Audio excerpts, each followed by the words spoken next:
To make our Mondrian inspired artwork, you are going to need one of those white pieces of paper from your art packet. You will also need a ruler, and if you don't have a ruler, you can always use a book or magazine because they have a straight edge, so I'm going to use this also. And then you're going to need 4 colored markers. You're going to need a yellow, red, blue, and black.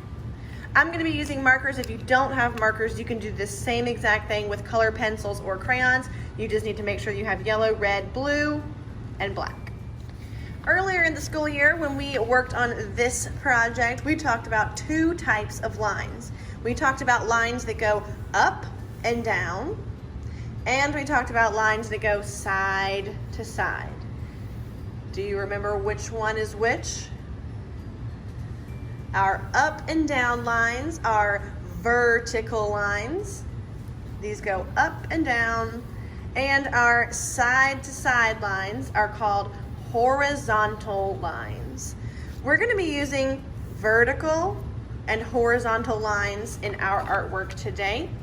So the first thing you need to do is get your black marker or your black crayon color pencil and your ruler. And again, if you don't have a ruler at home, you can use the edge of a book or a magazine or anything that has a straight edge on it. With our ruler, we are going to make some vertical and horizontal lines. They can really be anywhere. So I'm going to add some vertical lines.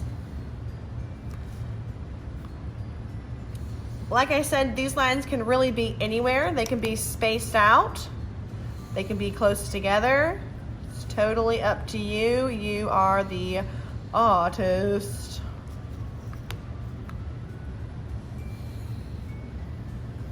All right, let's start with 5 lines. 1, 2, 3, 4, 5. Okay, right now, those are all vertical lines. They're going up and down. Now I'm going to add some horizontal lines. I think I'm going to add 5 of these as well. These can go anywhere, just like your vertical lines. And they're going to cross over our vertical lines.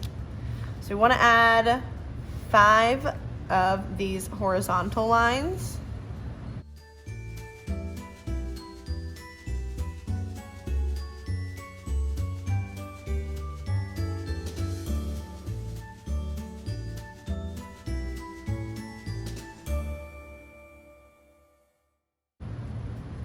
Okay, so we started off with 5 vertical and 5 horizontal.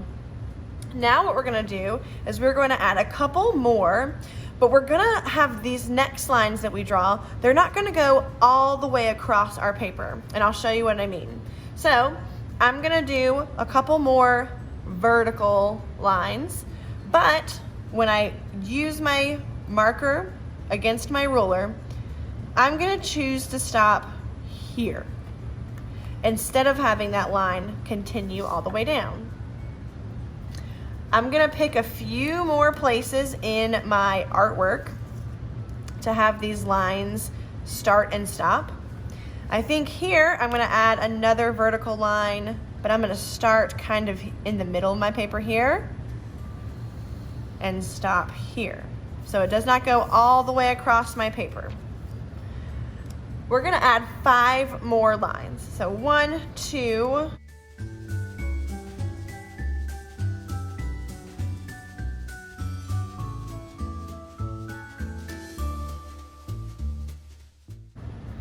now we're gonna add 5 more horizontal lines, but we're gonna do the same thing. We're not gonna go all the way across our ruler. We're going to stop and allow some of these lines to be a little shorter.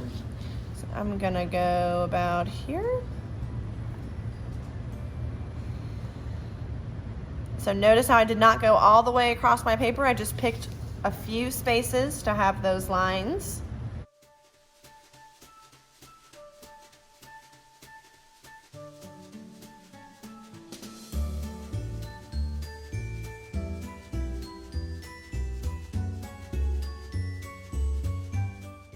Okay, you will notice now that we have lots of lines, vertical and horizontal, but now we also have lots of shapes. We have some squares, lots of different rectangles.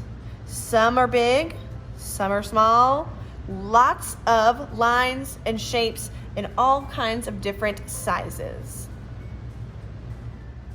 After you are done drawing your lines, we're done with the black marker, and you're gonna get out your 3 colored markers. Now the reason why I chose these 3 colors is because these are the most important colors in the whole world, because they are our primary colors, which means that if you mix these colors together, they can make any color in the rainbow.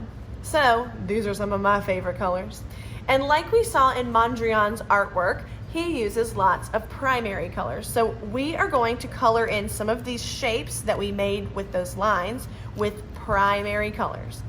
You can color wherever you would like to. We do want to leave some of these shapes white, but we can fill in a lot of these shapes with our different primary colors. How you do it is totally up to you. Like I said, I'm going to be coloring with markers to fill in my primary colors, but if you do not have markers, you can do this with crayons or colored pencils. Totally up to you and what you have at your house.